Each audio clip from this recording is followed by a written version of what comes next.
በፍቺ ጉዳይ ጥያቄ አለኝ። ምን ልትሆኚ ልትፈቺ ነው? ልትፋቺ ነው? አይ ልትጋቢ? ተፈትቻለሁ። እ ተፋተናል። ኡስታዝ የውሎት ኡስታዝ፣ እኔ አሁን አንድ ያልገባኝ ነገር አለ። እሰማለሁ። ባለቤቴ የሆነ እየተጨቃጨቅን በሶስት ፈታውሽ አለኝ ማለት ነው። አንድ ጊዜ ማለት ነው። እኔ ደግሞ የዚህ ጊዜ ተናድጄ ከቤት ውጣ አልኩት ማለት ነው። ደግ አደረግሽው። አንዴ የፈታሁሽ ሲልሽ ናውጣ አልሽው አይደለም፣ በሶስት ፈታውሽ። ደግ ወጣ። እሺ ከዛው ያው እሱ ተቀየመ ማለት ነው። ኡስታዝን ተቀየመኝ ማለት ነው። ወይ አንቺ ነሽ እንደ ፈታሽው? አይደለ፣ እሱ ነው እንጂ ፈታውሽ ሲለኝ በሶስት እሱ ነው አንቺ እሱ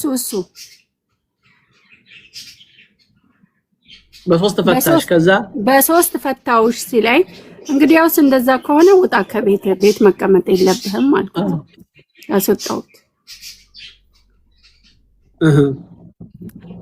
እሺ ቤቱ ያንቺ ነበር እንዴ? ቤቱ ያው የኔ ነው። አዎ ቤቱ ያንቺ ነበር ወይ ነው? አዎ ግን ለዛ አስቤ አይደለም። ኧረ ተይ ኡስታዝ፣ አላህ አይ መውጣትም ያለበት እሱ ነው። እዛ ለዛ እኮ ነው ሀብታም ሴት አለ። ቆይ እኮ ልንገርሽ፣ ቆይ እኮ ቤቱ ይዩ። ለዛ ነው ሀብታም ሴት አንፈልግም የምንለው። ለምን ጠብ የመጣ ጊዜ ሻንጣህን ይዘህ ውጣ ነው የሚባለው እንጂ በሶስት ኒካ ተፈታ ቤቱ የሱ ቢሆን አንቺ ነበር መውጣት ያለብሽ። ቤትሽ ራስሽ ከሆነ ወይ ትሄጃለሽ፣ ያው ቤትሽ ነው ናውጣልሽ። ደግ አደረግሽ። እሺ ቀጥይ። እኔ አሁን ቤቱ የኔ ስለሆነ ቤትሽ ለቀሽ ማወት ትሄጃለሽ። ሁለት ልታጪ። አዎ ቤቱ የኔ ስለሆነ ሳይሆን እኔ በሶስት ፍቺው ያለቀ መስሎኝ ነው በወቅቱ ማለት ነው። ያው እዚህ ያገባውበት ቦታ ላይ ደውዬ ስጠይቅ ሶስት የፈታው ካለ እኮ አለቀ። ሶስቴ ማለቱ በሶስት እንት ታልቅ በተላታ ማለት በሶስት ተፈተሻል። ከዛው ማንም ሳያስገድደው በሶስት ተፈታው ካለ በቃ አንድ ጊዜ አይደለም በአንድ ላይ ጅምላ ማለት ነው። ከዛው ኡስታዞች ስጠይቅ ደግሞ አንድ ነው የሚታሰበው ሶስት አይደለም ሲሉኝ ደግሞ እኔ ይቅርታ ሶስት ኒካችን ያለቀ መስሎኝ ነው አልኩት። ከዛው እሱ ደግሞ አይ በቃኝ አለ እኮ ይሄ ነገር እና አሁን አንቺ ምን ፈልገሽ ነው? መልሶ ሰውየው እንዲመጣ ነው እንዴ? ነበረ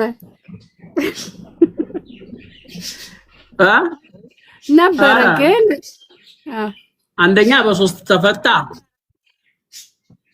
አንድ ሰው ምንድነው አላህ Subhanahu Wa Ta'ala ሱረቱል በቀራ ላይ አጠላቁ መረታን ይላል። ፍች ሁለት ጊዜ ብቻ ነው። ከዛ ሁለቱን አልፎ ሁለት ፈታው ማለቱን አልፎ ፈይንጦ አሁን ለታ ያልኳችሁ መጥቷል። እንግዲህ ጣልቅ 3 ጊዜ ፈትቻለሁ። ለምንድን ነው ቆይ የሚፈጥሩት?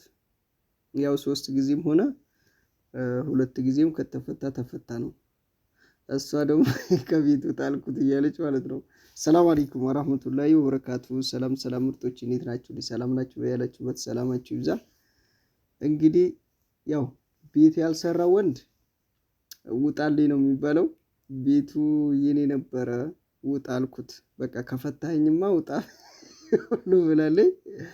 ስለዚህ ለዛ ነው ብዙ ጊዜ ፍቅር ቢኖርም ምንም ብትሆኑ ሴት ቤት አትግቡ የሚባለው ይሄ ነው። ራስህን ችለህ ብትጓዝ አሪፍ ነውና ኡስታዝ እንግዲህ እንደተናገረው ደግ አደረግሽው ቤቱ የሱ ካልሆነ መውጣት አለበት ብሏልና አሁን ኒካ አለን የለንም ነው ጥያቄው። ግን ብዙ ጊዜ ለምንድን ነው የምትሳሳቱት? ኒካ ላይ በጣም ተጣላችሁም ተጨቃጨቃችሁም ፍታይ ስለው 3 ጊዜ ፈትቻለሁ። ባንድ አድርጎ 3 ነው እንግዲህ ባንድ ጊዜ ጠብ እንዴት 3 ኒካ ጋር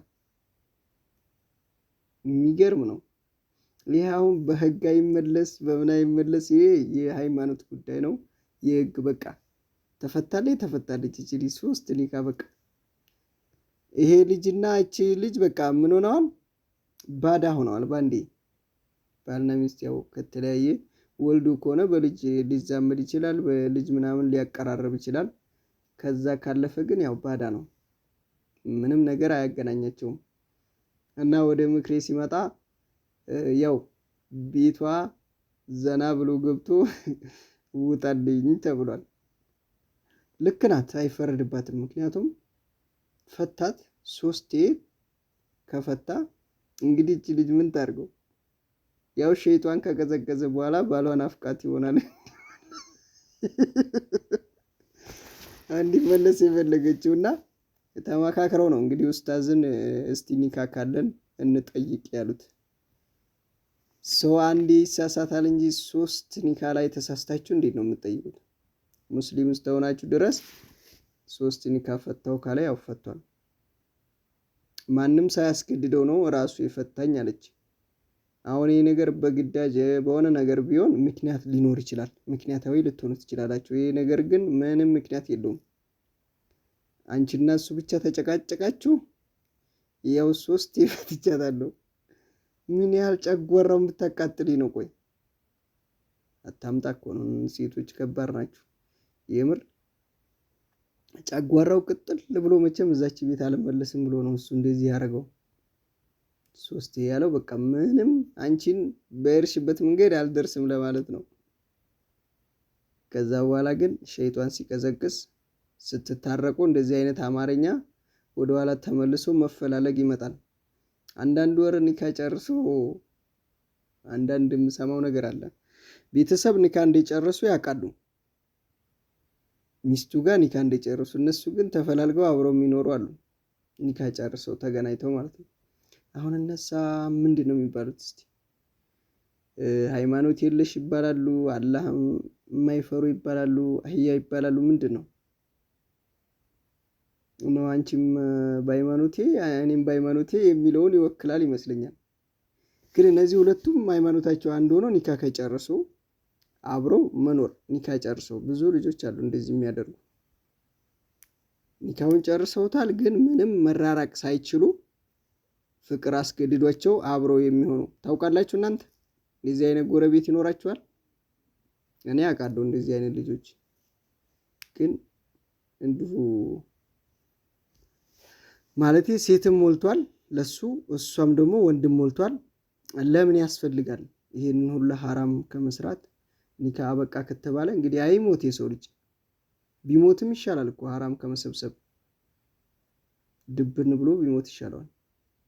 እና ዛሬ እህታችን ያለችው ነገር በጣም ያስቃል።